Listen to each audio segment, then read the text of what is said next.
साथियों, हमारी संस्था लोक सृजनहार यूनियन LSU के तत्वाधान में आज 13 मई 2021 को हम सभी लोग एक ऐसे घटना पर आज ऑनलाइन इकट्ठा हुए हैं जिस पर आप थोड़ा बहुत तो सुनते ही होंगे कि प्रवासी मज़दूरों की स्थिति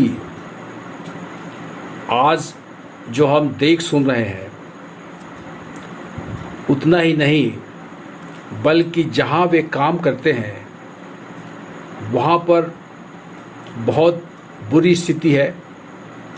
और जैसा कि मैं समझता हूं कि हमारी संस्था की तरफ से जो अध्ययन सर्वे हुआ है और इसके पहले भी मैं प्रवासी मज़दूरों के बीच जो काम करता रहा हूं, उससे यह निश्चित तौर से आज की तारीख में हम कह सकते हैं कि प्रवासी श्रमिकों की स्थिति गुलामों से भी बदतर है।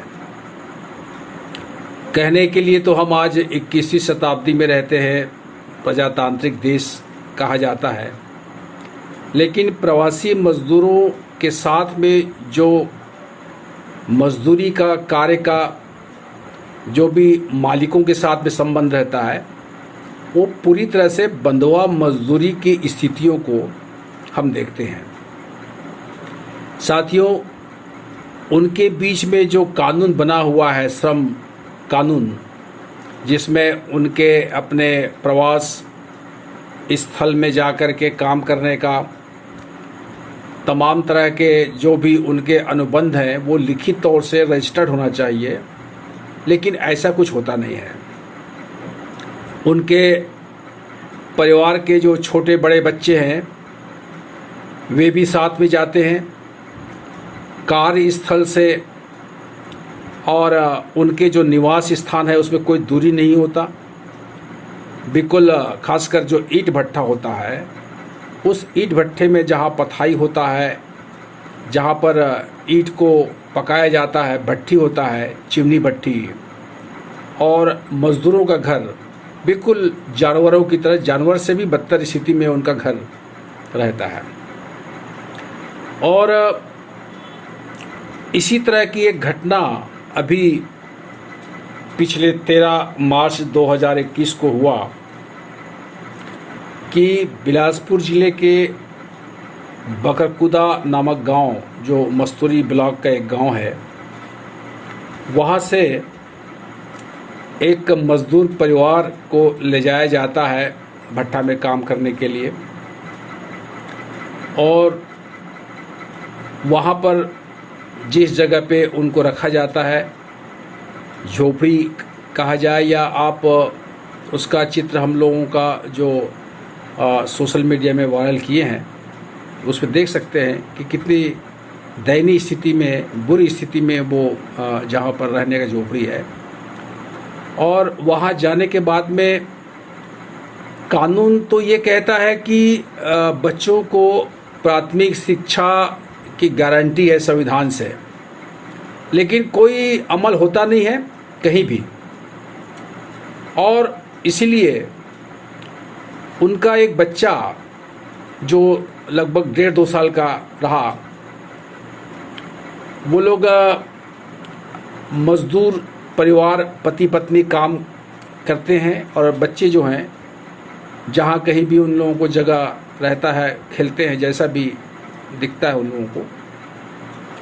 तो एक बहुत बड़े जो मालिकों का और प्रशासन के अधिकारियों के मिली भगत से कहीं तो कोई इंस्पेक्शन होता नहीं है, किसी प्रवास स्थल के जगह में जा कर के कोई निरीक्षण हो श्रम विभाग द्वारा, ये सब होता नहीं है कि कैसा उनका घर है, कहाँ पर काम कर रहे हैं, किस तरह की स्थिति है, कोई शिशु पालन घर है या नहीं है, आंगनबाड़ी है कि नहीं है, स्कूल है कि नहीं, ये सब कुछ होता नहीं है। और साथियों, हमें मालूम हुआ कि ये जो वीरेन जांगड़े बरकुदा का उन्होंने हमारी संस्था को ये अवगत कराया कि उनका 1.5-2 साल का मासूम बच्चा ख़त्म हो गया। इसका कारण है मात्र मालिकों की जो आपराधिक अव्यवस्था और जो सरकारी मशीनरी की लापरवाही। इन सब से वहाँ पर जो बच्चा खेलते खेलते उस गड्ढे में गिर गया और उनकी मौत हो गई। अब इसके बाद में उस बच्चे की मौत की जांच करने का काम पुलिस और प्रशासन का है और उसमें जो दोषी है उनको पकड़ने, उनको सजा दिलाने का काम शासन प्रशासन का है। लेकिन हम सब जानते हैं सभी जगह पे प्रवासी मजदूरों का कोई माई बाप नहीं होता। और अभी हाल में तो उत्तर प्रदेश में हम लोग आप सब देख जान रहे हैं कि अभी कोरोना काल में भी किस तरह से लापरवाही और एक आपराधिक नियत से घटनाओं को छिपाया जाता है, जिससे दुनिया न जान सके कि कैसी अव्यवस्था है। और वही हुआ। उस घटना स्थल के जो थाना है मेजा रोड और ग्राम है औठा सरायकला, जिला प्रयागराज, पुराना नाम इलाहाबाद, वहाँ की पुलिस ने सारा मामला को दबा दिया। कोई पोस्टमार्टम नहीं किया गया, किसी प्रकार से कोई जांच में किसी को मालिक को या जो भी उसका मैनेजमेंट है उसको पकड़ा नहीं गया। और हद तो तब हो गई जब उस दुखी परिवार को कह दिया गया कि तुम चले जाओ। उनके अपना जो लेबर ठेकेदार है वो भी गायब था। जैसा तैसा करके मजदूर परिवार के जो लोग हैं वो लोग अपने बिलासपुर गांव आ गए और आज तक का उनको किसी तरह से कोई मुआवजा, सहायता, राहत प्राप्त नहीं हुआ है। न ही इस तरह के लापरवाही को, मामले को दबाने वाले के खिलाफ कोई कार्रवाई नहीं हुआ है।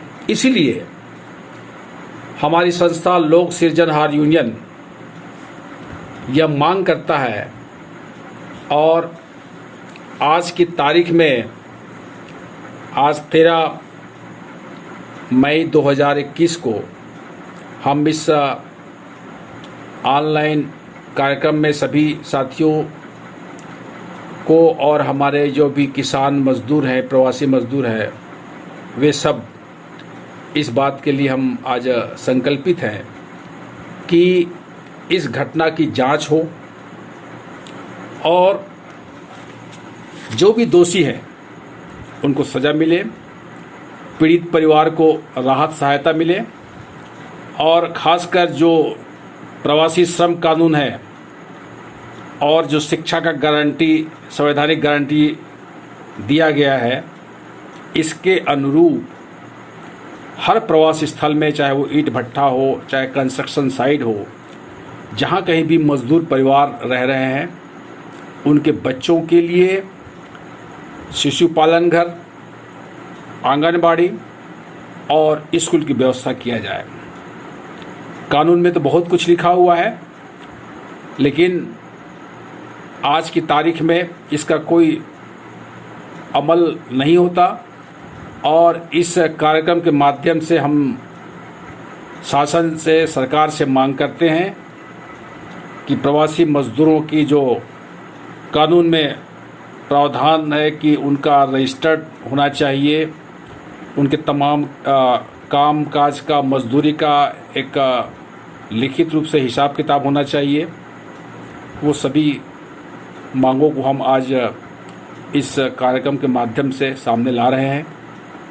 और सबसे बड़ी बात यह है कि हम सिर्फ मांग नहीं कर रहे हैं, बल्कि हम मजदूरों को संगठित करने का प्रयास कर रहे हैं कि मांगने से तो कुछ मिलता नहीं है, अपने अधिकार को छीनना पड़ता है।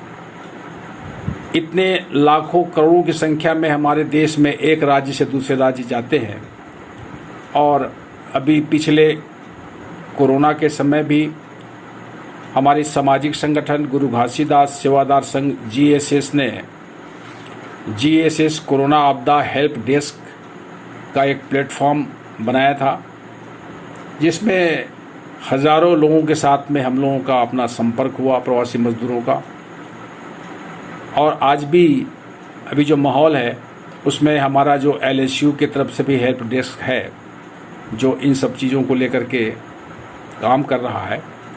तो मैं सभी प्रवासी मजदूरों से और सभी जो भी कामगार हैं, जो भी वर्किंग क्लास के लोग हैं, उनसे निवेदन करूंगा, अपील करूंगा कि हम मजदूरों को संगठित करने के लिए, उन्हें न्याय के लिए संघर्ष करने के लिए तैयार करें। और निश्चित रूप से जब हम लोग इस तरह के काम को करेंगे तो इसका ज़रूर सही रिजल्ट आएगा। और भी हमारे साथी हैं जो आज संबोधित करेंगे। मैं ज़्यादा समय नहीं लूँगा। मैं आपको फिर से यही दोहराऊँगा कि इस तरह की घटनाओं को हम अनदेखा न करें। ऐसी बहुत सारी घटनाओं को जब हम अनदेखा करते रहे हैं तो आज ये स्थिति देखने को मिल रहा है। हम अन्याय का विरोध नहीं करेंगे तो फिर हम इंसानी न्याय, समानता, अधिकार की बात नहीं कर सकते। और पीड़ित परिवार के साथ हमारी पूरी सहानुभूति है। उस शिशु के साथ जो जिनकी मौत हो गई आपराधिक घटना से, मालिकों का, सरकार का, उनको श्रद्धांजलि है। और हम कोशिश करेंगे कि आने वाले समय में हमारा LSU और तमाम जितने भी जनवादी संगठन हैं, मजदूर संगठन हैं, सभी मिल करके प्रवासी मजदूरों की समस्या को लेकर के हम आगे बढ़ेंगे। धन्यवाद।